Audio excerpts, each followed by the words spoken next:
بسم اللہ الرحمن الرحیم الحمد للہ نحمده ونستعینه ونستغفره ونؤمن به ونتوکل علیہ ونعوذ باللہ من شرور انفسنا ومن سیئات اعمالنا من يهده الله فلا مضل له ومن يضلله فلن تجد له وليا مرشدا أما بعد فقال الله تبارك وتعالى أعوذ بالله من الشيطان الرجيم بسم الله الرحمن الرحيم فأما عاد فاستكبروا في الأرض بغير الحق وقالوا من أشد منا قوة أولم يروا أن الله الذي خلقهم هو أشد منهم قوة وكانوا بآياتنا يجحدون فأرسلنا عليهم ريحا صرصرا في أيام نحسات لنذيقهم عذاب الخزي في الحياة الدنيا وَلَعَذَابُ الْآخِرَةِ أَخْزَىٰ وَهُمْ لَا يُنصَرُونَ وعن ابن عمر رضي الله تعالى عنهما قال قال رسول الله صلى الله عليه وسلم إن الله يدني المؤمن فيضع عليه كتفه ويستره فيقول أتعرف ذنب كذا أتعرف ذنب كذا فيقول نعم يا رب حتى قرره بذنوبه ورأى في نفسه أنه قد هلك قال سترتها عليك في الدنيا وأغفرها لك اليوم فيعطى كتاب حسناته وأما الكفار والمنافقون فينادى بهم على رؤوس الخلائق هؤلاء الذين كذبوا على ربهم ألا لعنة الله على الظالمين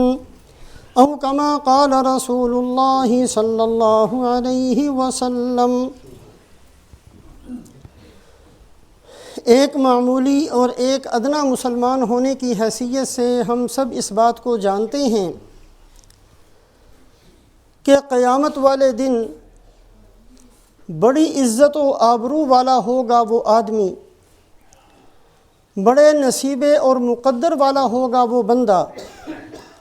بڑا کامیاب اور کامران ہوگا وہ انسان جس کو اللہ پاک اپنے فضل سے جس کے گناہوں پر پردہ ڈال دیں۔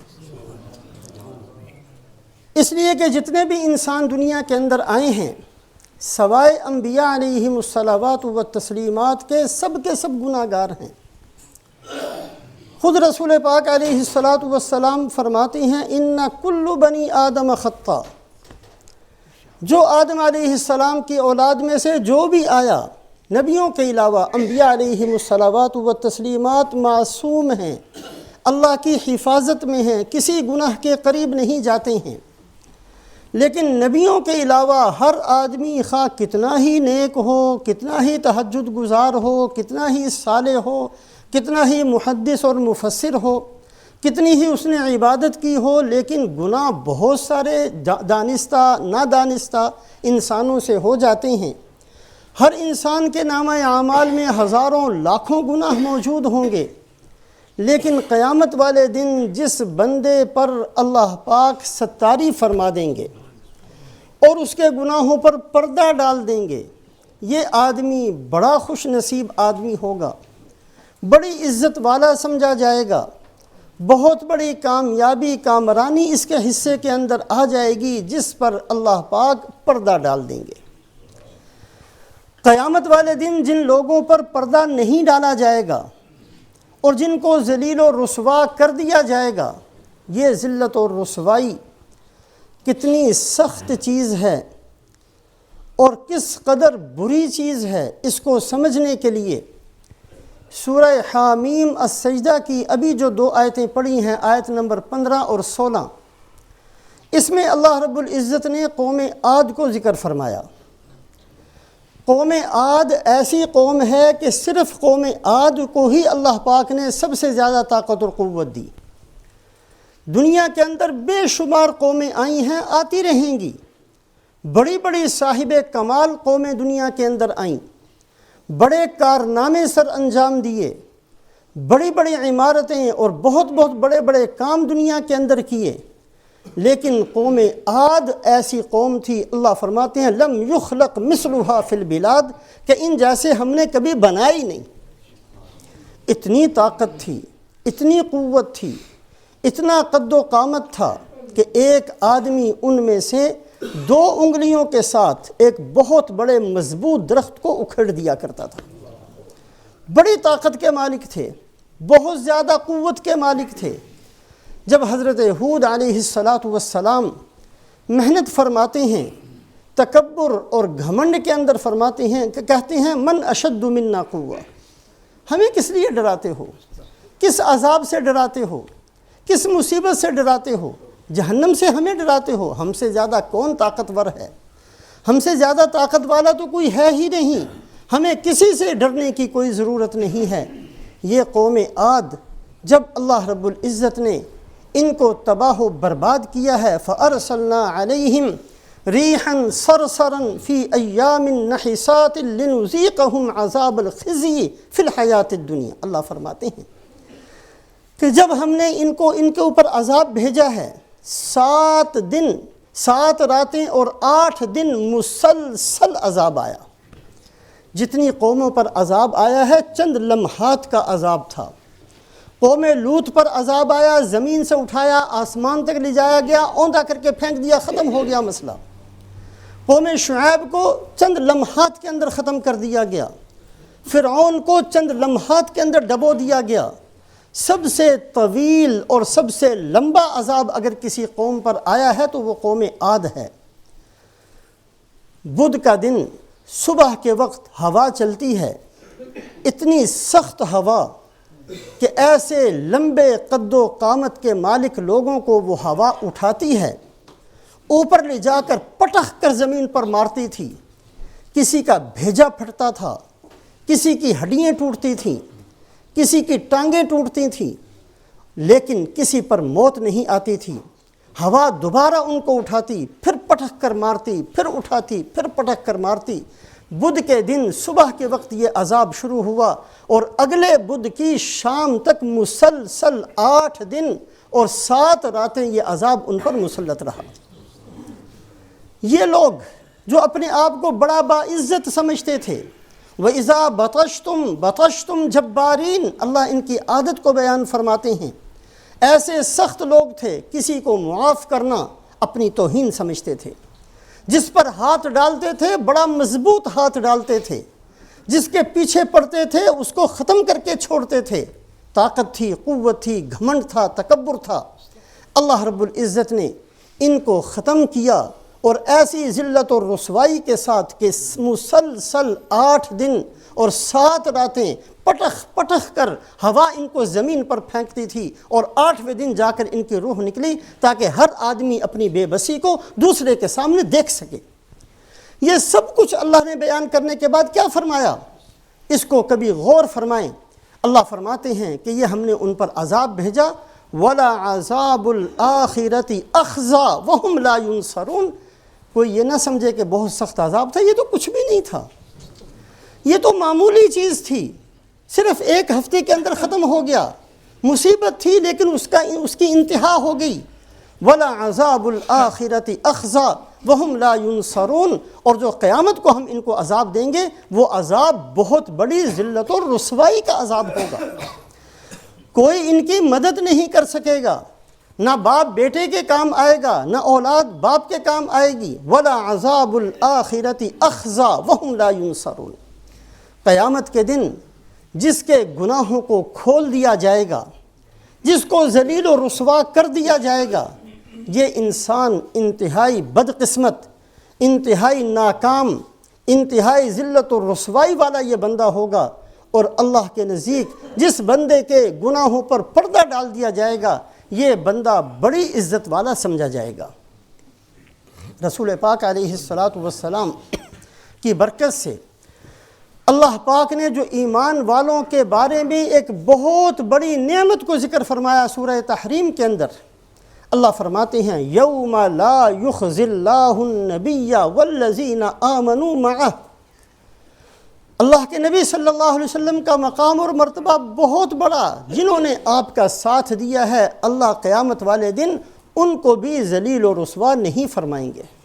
یہ نعمت ذکر فرمائی ہے اس لیے کہ جس کے لیے ذلت اور رسوائی کا فیصلہ ہوگا یہ بڑا سخت فیصلہ ہونا ہے، اور جس بندے کے گناہوں پر اللہ نے پردہ ڈال دینا ہے یہ بندہ بہت عزت والا، بڑا کامیاب اور کامران تصور کیا جائے گا۔ ابھی جو خطبے کے اندر حدیث پاک پڑھی گئی ہے، حضرت عبداللہ ابن عمر رضی اللہ تعالیٰ عنہما سے روایت ہے، اور یہ حدیث بخاری شریف اور مسلم شریف دونوں کے اندر موجود ہے۔ حضرت عبداللہ ابن عمر رضی اللہ تعالیٰ عنہما فرماتے ہیں کہ میں نے رسول پاک علیہ السلام سے سنا کہ قیامت کا دن ہوگا، اللہ پاک کسی ایک ایمان والے کو اپنے پاس بلائیں گے، فَيَضَعُ عَلَيْهِ كَتَفَهُ وَيَسْتُرُهُ، پھر اس کو اپنے سے اتنا قریب کر لیں گے کہ وہ ساری مخلوق کی نگاہوں سے اوجھل ہو جائے گا، اللہ اس پر خاص رحمت کا پردہ ڈال دیں گے، اور پردہ ڈالنے کے بعد پھر اللہ اس سے پوچھیں گے اَتَعْرِفُ ذَنْبَ كَذَا اَتَعْرِفُ ذَنْبَ كَذَا، اے میرے بندے فلانا گناہ یاد ہے، فلاں گناہ یاد ہے،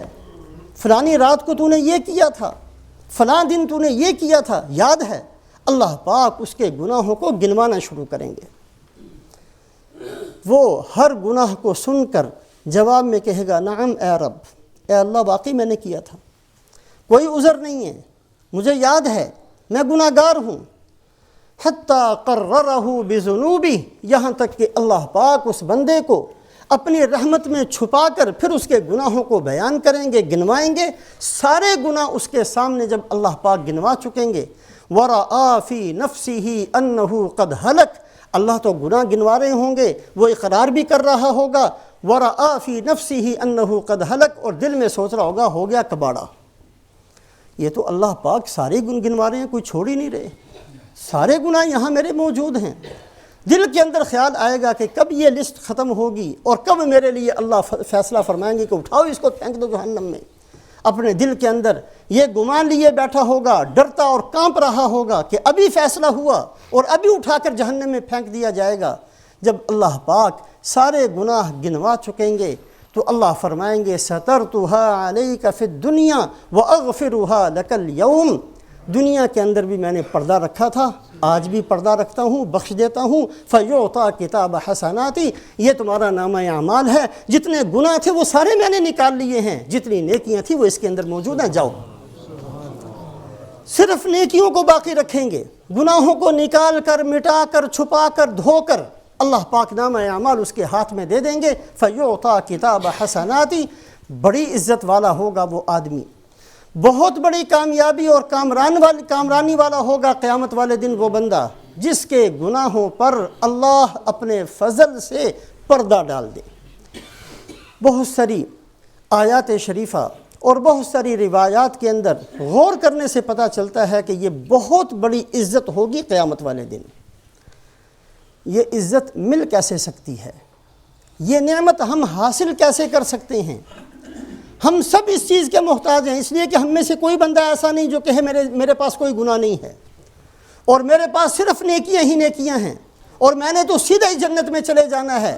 ہم باپ بن کر بھی گناہ گار ہیں، ہم اولاد بن کر بھی گناہ گار ہیں، ہم نمازی بن کر بھی گناہ گار ہیں، ہم حج کرتے ہوئے بھی گناہ گار ہیں، ہم عبادت کرتے ہوئے بھی گناہ گار ہیں، ہم صدقہ خیرات کرتے ہوئے بھی گناہ گار ہیں۔ ہزاروں نقائص ہیں جو ہمارے ایمان کے اندر موجود ہیں، ہزاروں کمیاں ہیں جو ہمارے اعمال کے اندر موجود ہیں، ہزاروں بے ڈھنگے پن ہیں جو ہماری زندگی اور معاشرت کے اندر موجود ہیں۔ ہم میں سے کوئی بندہ ایسا نہیں جو یہ سوچ سکے اور کہہ سکے کہ میرے پاس کوئی گناہ نہیں ہے، میں نے سیدھا جنت میں چلے جانا ہے۔ کوئی بندہ ہم میں سے ایسا نہیں ہے، ہر بندے کے پاس گناہوں کے ڈھیر موجود ہیں۔ اللہ پاک ہم میں سے ہر بندے کے ساتھ اپنے فضل سے یہ معاملہ فرما دیں کہ قیامت والے دن چھپا دیں اور پردہ ڈال دیں اور یہ فرما دیں کہ میں نے گناہوں کو دھو دیا ہے، جاؤ نیکیوں کا بدلہ جا کر لے لو۔ اللہ پاک ہمارے ساتھ یہ معاملہ فرما دیں۔ یہ اتنی بڑی نعمت کیسے مل سکتی ہے؟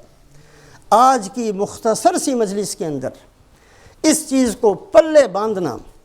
اور اس چیز کو ساری زندگی کوشش اور محنت کرنا اللہ ہم سب کے لیے آسان فرمائے اور توفیق نصیب فرمائے۔ ہمارا بہت بڑا مسئلہ حل ہو جائے گا اگر یہ چھوٹی سی چیز، اگر بہت معمولی سی چیز مشق کر کے ہم اپنی زندگی کے اندر پیدا کر لیں۔ ایک روایت ہے رسول پاک علیہ السلام سے جس کے راوی ہیں حضرت عقبہ ابن عامر رضی اللہ تعالیٰ عنہ، اور صحابہ کرام رضوان اللہ علیہم اجمعین کی یہ شان تھی کہ دین کا علم حاصل کرنے کے لیے کتنی تکلیفیں برداشت کرتے تھے۔ حضرت ابو ایوب انصاری رضی اللہ تعالیٰ عنہ جو میزبان ہیں رسول پاک علیہ السلام کے، مدینہ منورہ تشریف لے گئے تو ابو ایوب انصاری رضی اللہ تعالیٰ عنہ کے گھر کے اندر آپ صلی اللہ علیہ وسلم نے قیام فرمایا، اور یہ عزت سیدنا حضرت ابو ایوب انصاری رضی اللہ تعالیٰ عنہ کو ملی ہے 80 سال کی عمر میں۔ 80 سال کی عمر،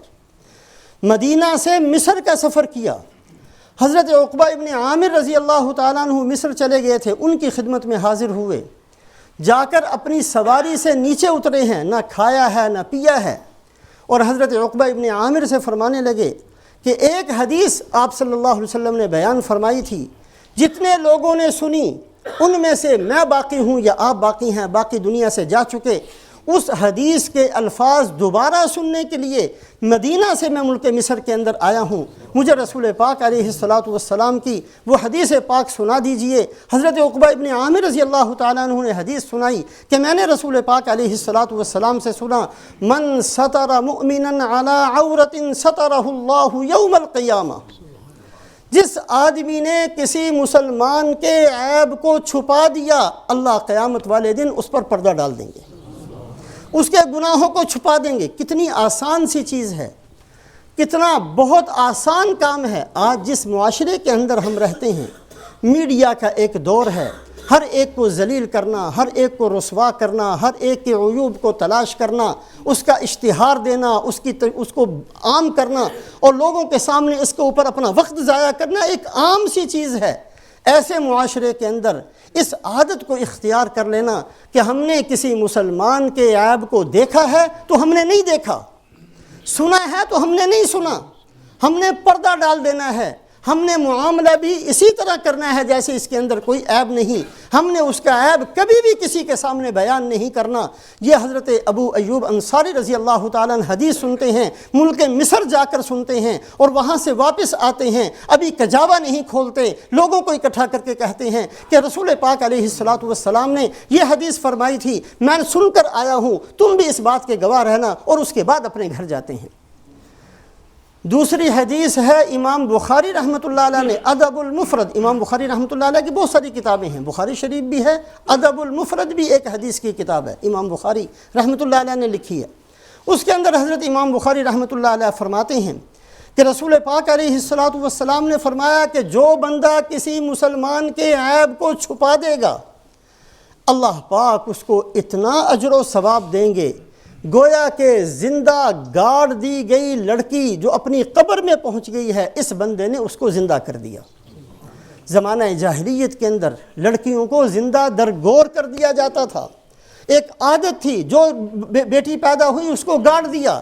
جیسے یہ بہت بڑا گناہ ہے، اسی طریقے سے کسی بیٹی کو بچا لینا بہت بڑی عبادت اور اجر و ثواب ہے۔ حضرت امام بخاری رحمۃ اللہ علیہ فرماتے ہیں کہ جو آدمی کسی مسلمان کے کسی عیب کو چھپا لیتا ہے، اس کی تشہیر نہیں کرتا، اپنے دل کے اندر بھی اس مسلمان کی عزت و آبرو میں کوئی فرق نہیں آنے دیتا، اللہ پاک اس کو اتنا اجر و ثواب دیتے ہیں گویا کہ اس نے زندہ گاڑ دی گئی لڑکی کو جو اپنی قبر میں پہنچ گئی اور جس کی جان نکل چکی تھی، اس نے اس کو زندہ کر دیا۔ تیسری حدیث مسلم شریف کے اندر ہے، اس کے اندر رسول پاک علیہ السلام نے بہت ساری چیزیں ارشاد فرمائیں۔ ایک جملہ یہ بھی ارشاد فرمایا، من یسر علی معسر یسرہ اللہ فی الدنیا والآخرہ، جو آدمی کسی تنگ دستی کو دور کر دے، دنیا کے اندر کوئی محتاج ہے، ضرورت مند ہے، کوئی مسلمان کھڑا ہو کر اس کی ضرورت کو پورا کر دے، اللہ وعدہ کرتے ہیں کہ اس کی ضرورتیں دنیا میں بھی پورا کریں گے، آخرت میں بھی کریں گے۔ دنیا میں بھی اور آخرت میں بھی۔ پہلی جو حدیث تھی اس میں کسی کا عیب چھپانے کا اجر آخرت کے اعتبار سے تھا، لیکن مسلم شریف کی اس روایت کے اندر فرمایا اور جس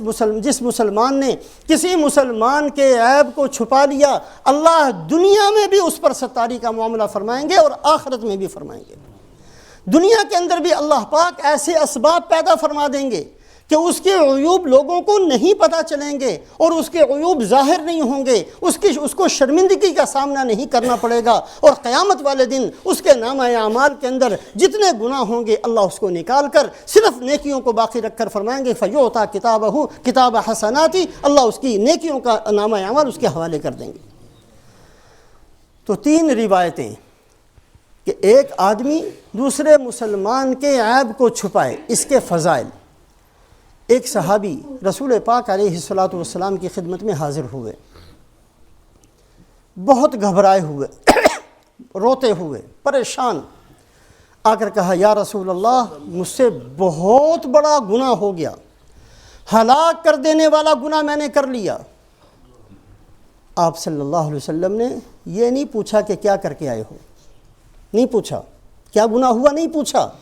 یہ نہیں پوچھا کہ کیا کر کے آئے ہو، کیوں پریشان ہو، گناہ کون سا ہے، گناہ کون سا ہے، یہ نہیں پوچھا۔ صحابی گھبرا رہے ہیں، پریشان ہیں، رو رہے ہیں، یا رسول اللہ بہت بڑا گناہ ہو گیا۔ آپ صلی اللہ علیہ وسلم نے فرمایا کہو اللہم مغفرتک اوسع من ذنوبی ورحمتک ارجع عندی من عملی، اے اللہ تیری رحمت بہت وسیع ہے، میرا گناہ جتنا بھی بڑا ہو لیکن آپ کی رحمت کے مقابلے میں بہت چھوٹا ہے، کہو یہ الفاظ۔ انہوں نے کہے، آپ صلی اللہ علیہ وسلم کی خدمت میں بیٹھے ہوئے تھے،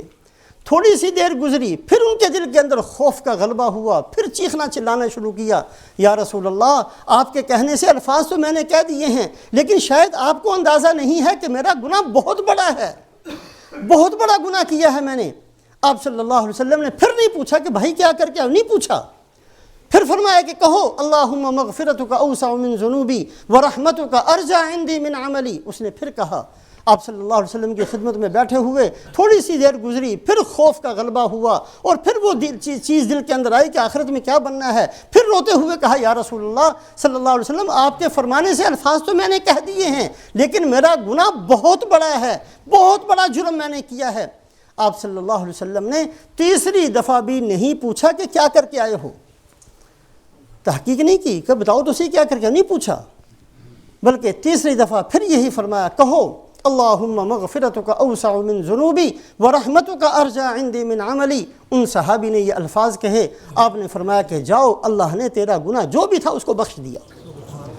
گناہ کے بارے میں تحقیق نہیں فرمائی، یہ اللہ کے نبی صلی اللہ علیہ وسلم کی بہترین عادت شریفہ ہے کہ آپ صلی اللہ علیہ وسلم اگر یہ چاہتے تو پہلے پوچھتے بھی کر کے آئے ہو پھر اس کا علاج بتاتے۔ یہ طریقہ نہیں تھا رسول پاک علیہ السلام کا، لوگوں کے عیوب کو چھپانا اور لوگوں کے عیوب پر پردہ ڈالنا، یہ ایک تربیت تھی، ایک تعلیم تھی اللہ کے نبی حضرت محمد صلی اللہ علیہ وسلم کی۔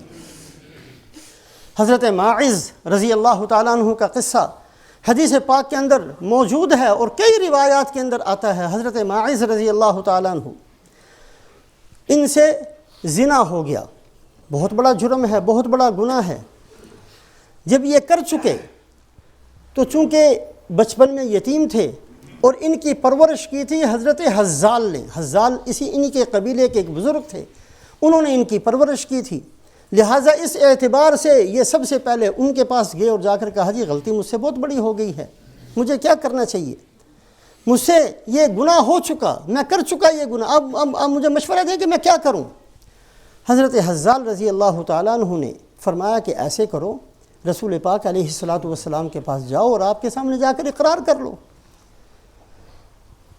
یہ آپ صلی اللہ علیہ وسلم کی خدمت میں حاضر ہو گئے اور جا کر آپ صلی اللہ علیہ وسلم کے سامنے کھڑے ہو کر فرمایا طہرنی یا رسول اللہ، اے اللہ کے نبی گناہ کر کے آیا ہوں، مجھے پاک کیجیے۔ آپ صلی اللہ علیہ وسلم نے چہرہ مبارک دوسری طرف کر لیا، یہ دوسری طرف حاضر ہوئے، آپ نے تیسری طرف کر لیا، یہ تیسری طرف حاضر ہوئے، آپ نے چوتھی طرف کر لیا، یہ چاروں طرف آئے۔ اب چونکہ شریعت کا مسئلہ یہ ہے کہ جب ایک آدمی 4 دفعہ اقرار کر لے تو سزا دینی پڑتی ہے۔ آپ صلی اللہ علیہ وسلم کا بار بار اعراض فرمانا اسی لیے تھا کہ یہ چلا جائے اور جا کر اللہ سے توبہ استغفار کر لے، لیکن ان پر آخرت کا خوف ایسا غالب تھا کہ یہ 4 دفعہ اقرار کر چکے۔ اب اللہ کے نبی صلی اللہ علیہ وسلم نے سنگسار کرنے کا حکم دے دیا۔ اب صحابہ فرماتے ہیں کہ ہم نے پتھر مارنے شروع کیے، پتھر مارتے مارتے جب بہت زیادہ زخم جسم کے اندر آ گئے اور خون بہنا شروع ہو گیا، زخموں کی شدت کی وجہ سے اور درد کی شدت کی وجہ سے یہ بھاگے، جہاں کھڑے تھے، جہاں کھڑے ہو کر مار کھا رہے تھے، اس جگہ کو چھوڑ کر بھاگے۔ جب یہ بھاگے ہیں تو سامنے ایک آدمی کھڑا تھا، اس کے پاس ایک اونٹ کی ہڈی بڑی ساری موجود تھی، اس نے اٹھا کر زور سے ماری، دوسرے لوگوں نے بھی زور سے ماری، لہٰذا یہ بھاگے تو تھے لیکن جب اس بندے نے ماری اور کچھ بندے نے اور نے مارا تو یہ وہیں گر گئے اور ان کی جان نکل گئی۔ رسول پاک علیہ السلام کے سامنے قصہ پیش ہوا۔ پہلے تو آپ صلی اللہ علیہ وسلم نے حضرت حزال سے فرمایا لو سترتہ بثوبک لکان خیرا لک، جب یہ تیرے پاس آیا تھا تو اس کو تو نے میرے پاس کیوں بھیجا؟ اسی وقت تجھے چاہیے تھا کہ اس کے عیب پر پردہ ڈال دیتا، اگر تو پردہ ڈال دیتا تیرے لیے زیادہ اجر و ثواب کا سبب تھا اور تیرے لیے زیادہ بہتر تھا۔ حضرت حزال رضی اللہ تعالیٰ عنہ کو یہ فرمایا، اور ان لوگوں کو جب وہ بھاگے تھے اور بھاگتے ہوئے جنہوں نے مارا تھا ان کو بلا کر آپ صلی اللہ علیہ وسلم نے ڈانٹا اور فرمایا فَهَلَّا تَرَكْتُمُوهُ، جب وہ خود بھاگ رہے تھے تو تم اس کے پیچھے کیوں گئے تھے؟ ہو سکتا ہے وہ کہیں چلا جاتا اور جا کر توبہ استغفار کر لیتا اور اللہ اس کے گناہوں کو بخش دیتے۔ حالانکہ وہ مجرم تھے، حالانکہ وہ گناہگار تھے، لیکن عیب کو چھپانا اور عیب کے اوپر پردہ ڈالنا یہ تربیت تھی رسول پاک علیہ السلام کی۔ ایک اللہ والے کے سامنے، ایک اللہ والے کے پاس ایک مرید بہت عرصہ رہے، بہت عرصہ رہنے کے بعد جاتے ہوئے عرض کیا کہ میں آپ کے پاس اتنا عرصہ رہا ہوں، میری بہت ساری چیزیں آپ کے سامنے ہوں گی، میرا کوئی عیب ہو تو آپ مجھے بتا دیں تاکہ میں اس کی اصلاح کر لوں۔ تو بزرگوں نے کہا کہ بھائی ہم نے تو صرف اپنے عیب زندگی میں دیکھے ہیں، کبھی کسی کا عیب نہیں دیکھا، ہماری یہ عادت ہی نہیں ہے کسی کا عیب دیکھنے کی، ہمیں تو جب بھی نظر آئے ہیں اپنے عیب نظر آئے ہیں، ہماری نگاہ کسی کے عیب کی طرف کبھی اٹھی نہیں، اس لیے کہ رسول پاک علیہ السلام نے فرمایا طوبیٰ لعبد شغلتہ عیوبہ عن عیوب الناس، وہ آدمی قیامت والے دن بڑا خوش نصیب ہوگا کہ جب بھی اس کی نگاہ کسی کے عیب کی طرف جاتی ہے تو اپنے دو عیب اس کو نظر آتے ہیں، کسی کے دو نظر آتے ہیں تو اپنے چار نظر آتے ہیں، کسی کے ایک دن کا گناہ نظر آتا ہے تو اپنے سال کے گناہ سامنے آ جاتے ہیں، کسی کے ایک مہینے کی کرتوت سامنے آتے ہیں تو اپنی ساری زندگی کی سیاہکاریاں سامنے آ جاتی ہیں۔ اس لیے کہ ہم دوسرے کے بارے میں جتنا بھی جانیں گے وہ کم ہوگا اس علم سے جتنا ہم اپنے بارے میں جانتے ہیں۔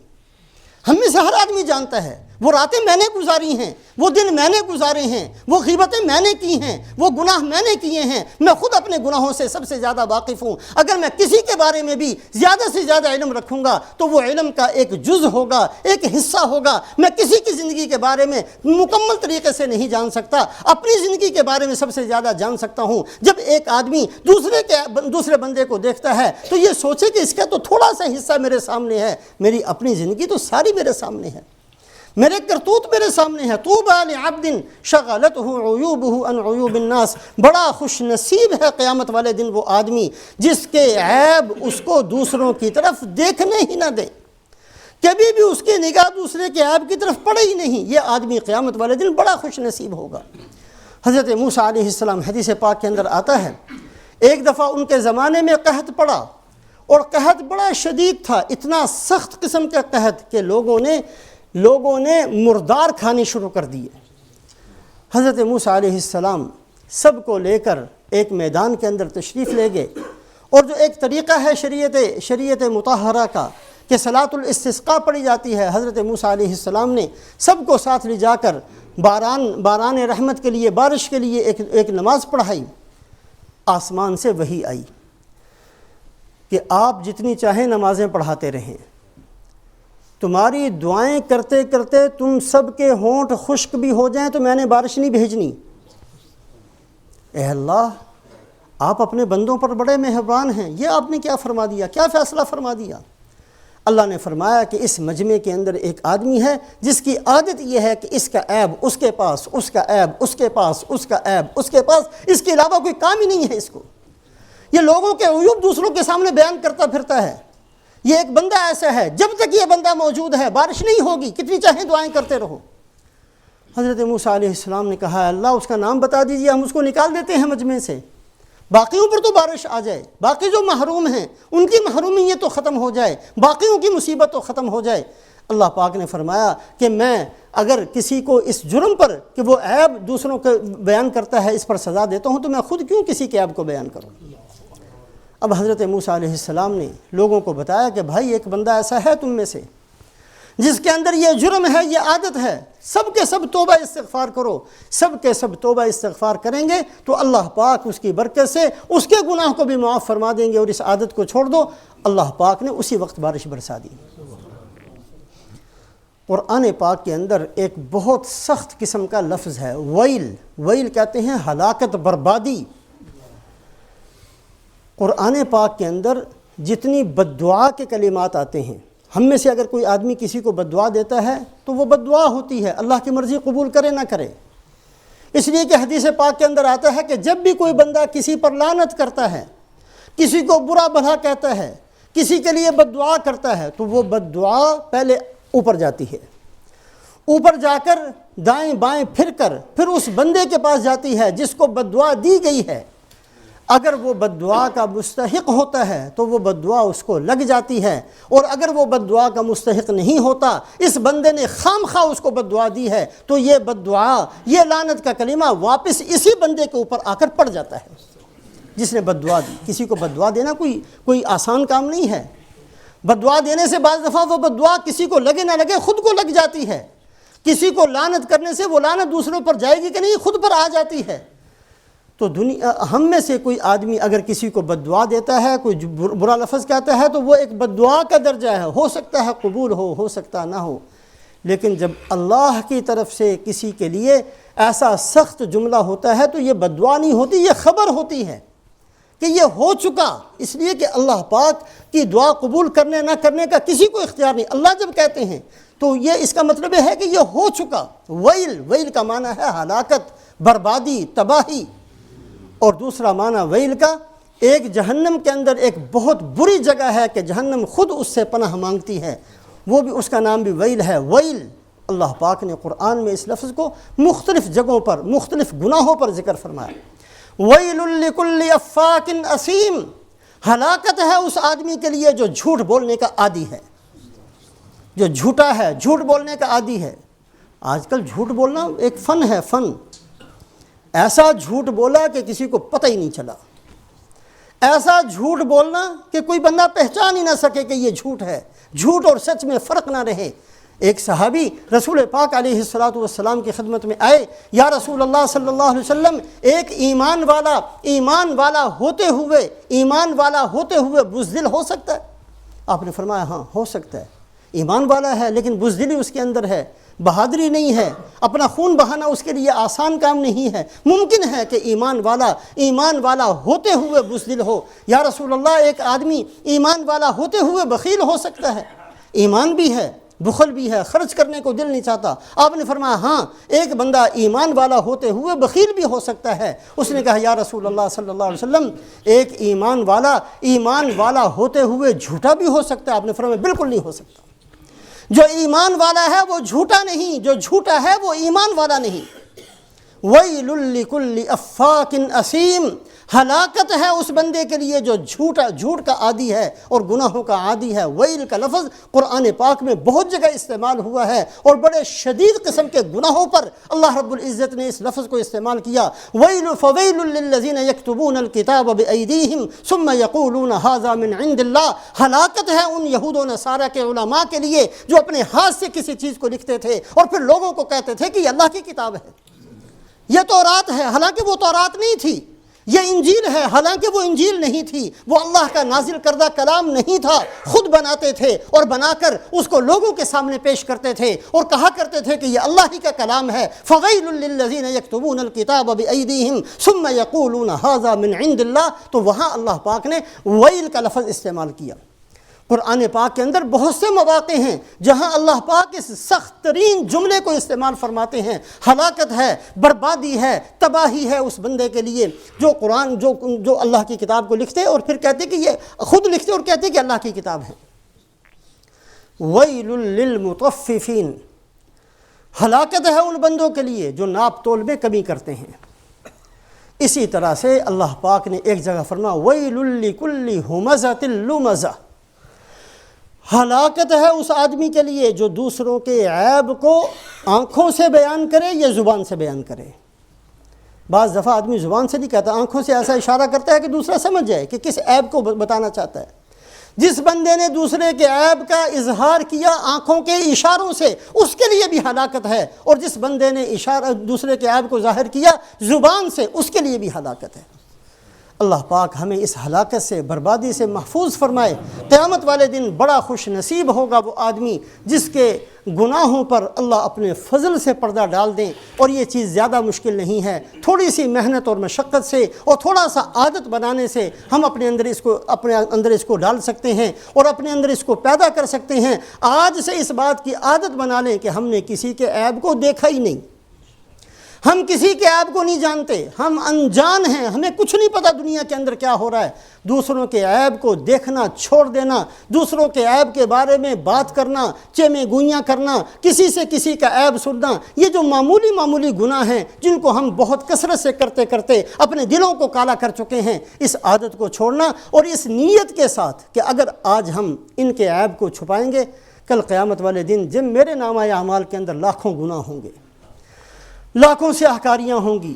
لاکھوں قسم کی بہت ساری چیزیں، عبادات کی کمی ہوگی، اعمال کی کمی ہوگی، ایمان کی کمی ہوگی، اخلاص کی کمی، بہت سارے گناہوں کے انبار جس دن میرے سامنے ہوں گے۔ اللہ اپنے فضل سے اگر میں اللہ کے اس بندے کے عیب کو چھپا لوں گا، کل اللہ میرے عیب کو بھی چھپا لیں گے، اور اللہ میرے ساتھ بھی فضل کا معاملہ فرما کر بخش دیں گے۔ اس نیت سے اس عادت کو اختیار کرنا، اس کی کوشش کرنا چاہیے۔ اللہ ہم سب کو توفیق نصیب فرمائے اور آسان فرمائے۔